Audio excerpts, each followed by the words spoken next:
Son todas las anomalías estructurales del corazón que están presentes desde el nacimiento y que persisten en la edad adulta. Normalmente es muy raro que un adulto tenga algún tipo de cardiopatía congénita, porque normalmente para eso está el neonatólogo. Cuando los neonatos o cuando la madre da luz y sale el neonato, normalmente hay un pediatra que se encarga de revisar, ¿no? Que no haya un soplo en el corazón, que estén toditos los deditos completos, que estén separados, que no haya ausencia de retina, etc. Pero a veces en algunos casos se le escapa tanto al pediatra, o a veces los pacientes no han sido atendidos en un hospital o en un centro de salud, y bueno, a veces lo tienen en el campo y los padres no saben que nacen a veces con alguna malformación congénita cardíaca. Estas malformaciones congénitas cardíacas se pueden dividir de varias formas. Hay la leve, moderada, grave. Hay, según la localización donde se encuentra, sin miocardio, sin válvulas, sin grandes vasos. Pero la que compromete más la fisiopatología por el cual se desencadena cada uno, se dividen en cardiopatía congénita del adulto cianótica y acianótica. ¿Por qué? Porque esos van a ser los principales síntomas que van a manifestar los pacientes. Cianótica, ¿qué quiere decir? Que va a tener una coloración azulada, principalmente de la yema de los dedos, la planta de los pies, la punta de la nariz y los labios, ¿no? Caracterizada por producir cianosis debido a la mezcla de sangre oxigenada y no oxigenada.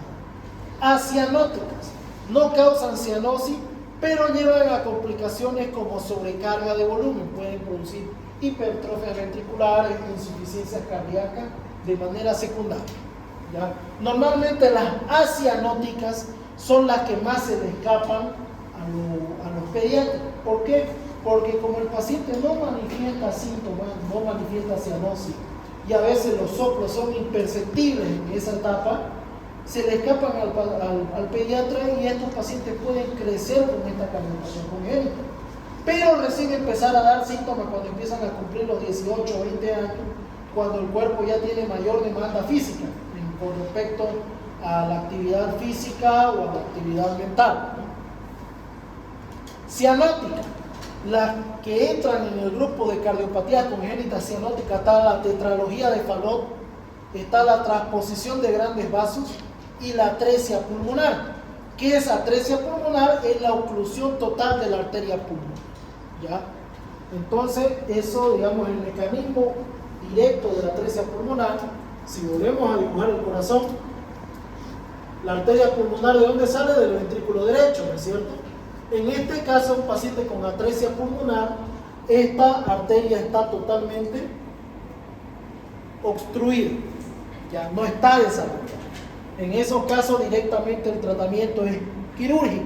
Normalmente, cuando hay atresia pulmonar, los niños van a nacer así. Automáticamente el neonato se lo ve cianótico, taquicárdico. Normalmente se va a escuchar un chasquido por la regurgitación de sangre del ventrículo derecho a la aurícula derecha. Ya entonces lo hacen al ratito un ecocardiograma, descubren que hay una atresia pulmonar, lo que hacen es lo intuban al paciente, lo meten al quirófano y tienen que entrar el cirujano cardiovascular a recomponer o fabricar una arteria pulmonar, ¿ya? ¿Dónde dijimos entonces? Y en la acianótica está la comunicación interventricular, comunicación interauricular, conducto arterioso persistente, estenosis pulmonar y coartación de aorta, ¿ya? Como ven, la diferencia, ¿no? Normalmente el neonato nace con cianosis y en este caso no hay cianosis, ¿ya? En algunos casos a estas acianóticas, si han leído el libro de patología de Robin, también le dicen acianóticas o cianóticas tardías, ¿ya? ¿Por qué? Porque la cianosis se va a producir cuando ya hay una insuficiencia cardíaca, ¿ya? En otras palabras, estos pacientes cuando nacen van a estar sin cianosis, toda su niñez van a estar acianóticos, pero cuando ya empieza a haber hipertrofia, insuficiencia valvular y todo lo demás, a la larga va a empezar a disminuir la fracción de eyección, va a empezar a disminuir el gasto cardíaco y va a producir cianosis más adelante. Entonces, en algunos libros mencionan a las acianóticas como cianóticas tardías. Tetralogía de Fallot. ¿En qué consiste la tetralogía de Fallot? Son 4 anormalidades que puede tener el corazón. Número 1, destroposición de la aorta o cabalgamiento de la aorta.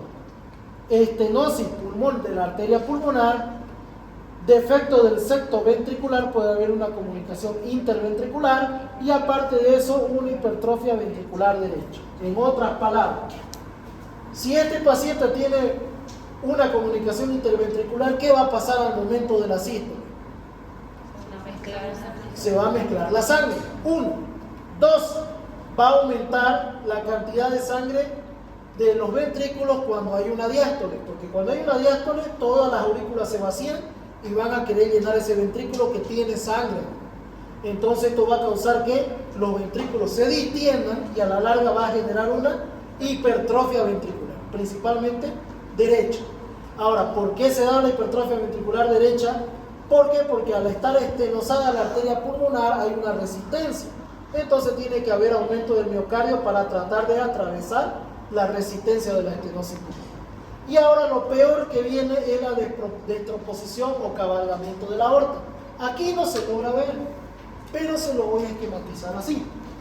Entonces, ¿cómo sería el cabalgamiento de la aorta? Tenemos el corazón, tenemos aurícula, ventrículo, tiene una comunicación interventricular. Entonces, normalmente la aorta, ¿de dónde sale? Del ventrículo izquierdo, ¿no es cierto? En el caso de estos pacientes con destroposición de aorta o cabalgamiento de la aorta nace justo en el tabique interventricular. Entonces, cuando hay una sístole, se mezcla la sangre sin oxigenar con la sangre oxigenada y sale a través de la aorta.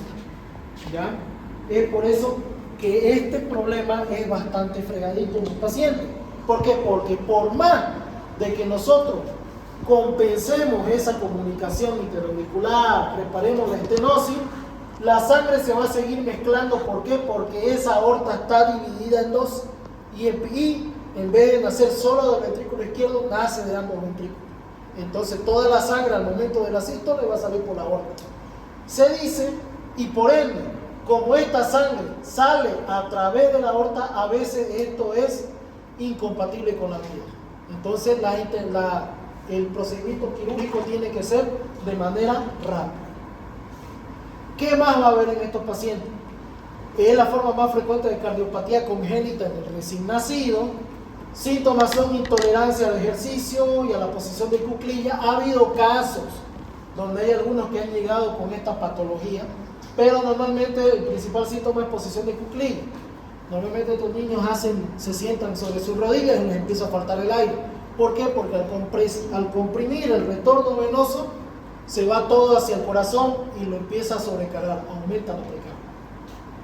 Signos como cianosis central, acropaquía y soplo pulmonar. Radiografía de tórax, normalmente van a ver un corazón en bota, o sea, con una botita. Ecocardiograma se va a observar la comunicación interventricular, que va a ser lo más llamativo. Y solo el 11% de los pacientes sobrevive al tratamiento quirúrgico. Normalmente, por eso la mayoría de las madres cuando nacen estos niños, algunas optan por no operarlo. Entonces estos pacientes, la mayoría llega hasta los 10, 12 años y en algunos casos extremos, por eso está en la clasificación de cardiopatía del adulto, hasta los 20, 22. ¿Ya? Pero su vida muy limitada. Por ejemplo, yo conocí uno, aparte de la tetralogía de Fallot, este paciente tenía sindactilio, ¿ya? Y parecía un orco de los de Warcraft, así con 3 dedos, y su mano era una y su ñota era grande, tenía acropaquía en los 3 dedos, ¿ya? Entonces este joven tenía 15 años. Como hay una mala oxigenación y todo lo demás, ustedes lo veían, ese paciente de 15 años y parecía un niño de 5, ¿ya? Y él vivía sentado completamente, sentado, no podía echarse por la insuficiencia cardíaca que le producía ortopnea, no podía pararse porque le producía síncope o hipotensión ortostática. Entonces el peladito vivía sentado, plegaria, sentado, ¿ya? No recuerdo cómo se llama esa posición. ¿Ya? ¿Cómo se sientan ustedes después de ir al gimnasio? Bien, entonces así vivió el chico. Se supone que querían que lo compensemos para que le hagan un trasplante cardíaco. Le habían dicho que en Argentina le iban a hacer un trasplante. Lo estabilizamos, se fue y lastimosamente falleció después de la cirugía.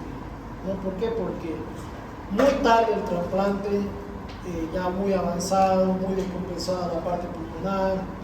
O sea, y también la sobrevida de estos pacientes, como dice aquí, es bastante baja. Bien, transposición de grandes vasos.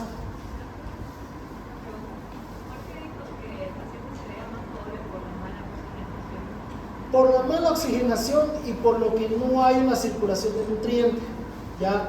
Por ende también disminuye la secreción de hormonas del crecimiento, ¿ya? Disminuye la secreción de hormonas del crecimiento.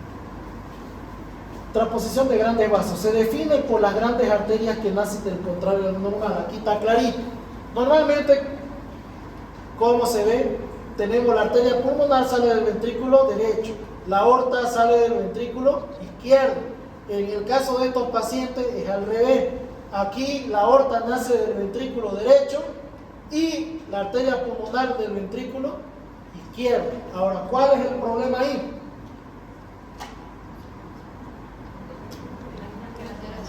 Que, por ejemplo, nació el neonato, tiene que haber sístole ventrículo derecho. Todo tiene que salir a oxigenarse la sangre, pero en vez de salir a oxigenarse directo a la aorta. Cuando quiera volver, el ventrículo se va a contraer y no va a poder enviar sangre a la arteria pulmonar. O sea, no hay oxigenación de sangre. Este tipo de patología es totalmente incompatible con la vida, ¿ya? Ni bien nacen, tiene que igual ser sometido de manera inmediata a un procedimiento quirúrgico para tratar de acomodar lo que es la circulación en este caso, ¿no? Cianosis intensa después del nacimiento, es un proceso incompatible con la vida. ¿Por qué? Porque la sangre nunca se va a oxigenar en este paciente. Comunicación interventricular. Es poco común encontrar pacientes adultos con esta anomalía. Normalmente la comunicación es pequeña o insignificante, ¿ya? Normalmente, como vemos aquí, está el tabique interventricular. A nivel de los ventrículos va a haber una fenestración.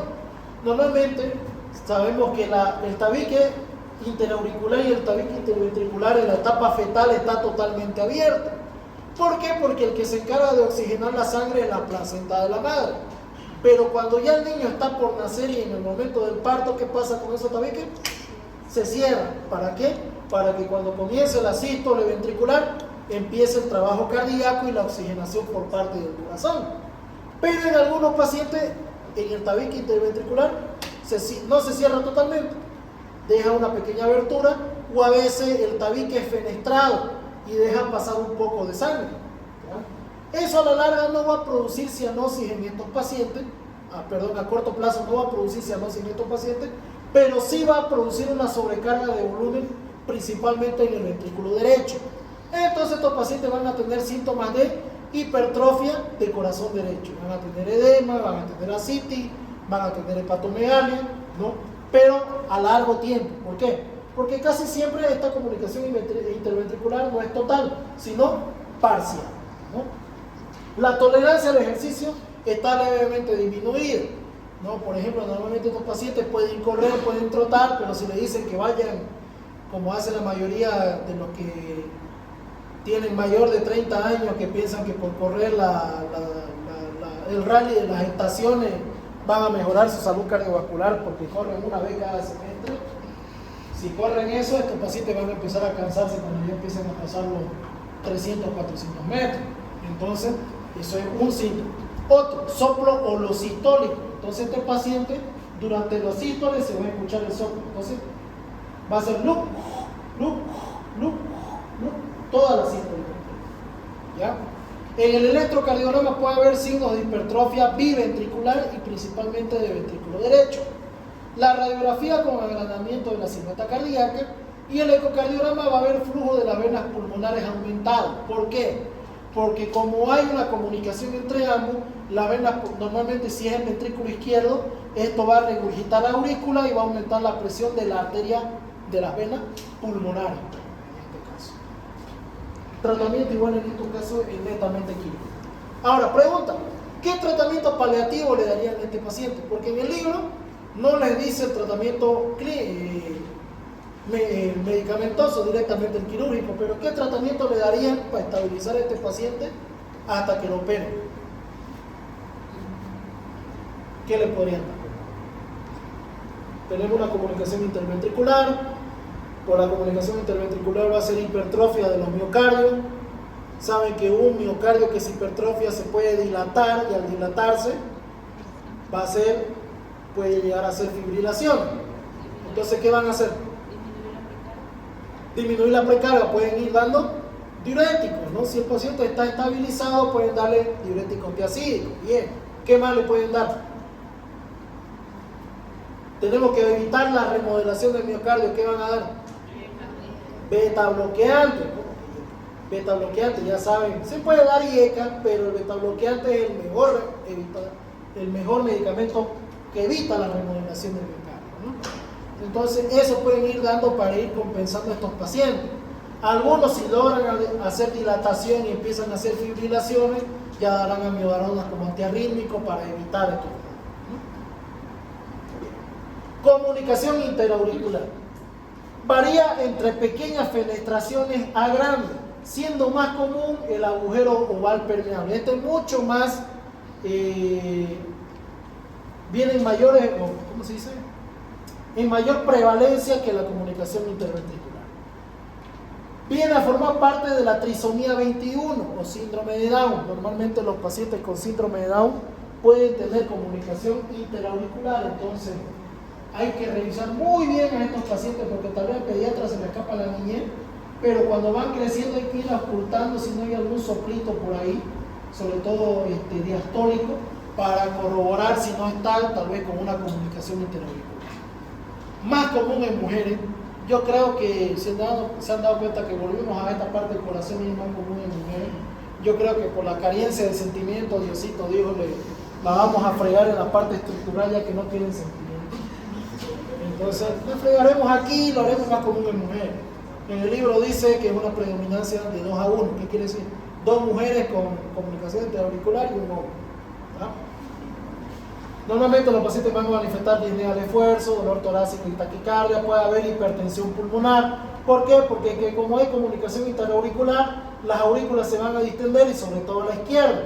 Entonces, esta va a aumentar la presión de las venas pulmonares y por ende va a desencadenar una hipertensión pulmonar. En el electrocardiograma puede mostrar bloqueo incompleto de rama derecha, radiografía de tórax con agrandamiento del botón pulmonar principalmente. En el ecocardiograma el flujo de la arteria pulmonar aumentado, el flujo Doppler interauricular. Bien, ¿qué tratamiento farmacológico darían a este paciente para evitar que se descompense hasta que lo operen? ¿Qué fármaco le darían? Nuevamente, volvemos con los beta bloqueantes. Podríamos dar diuréticos también para controlar la precardia. Y algo muy importante, ¿qué damos para tratamiento de hipertensión pulmonar?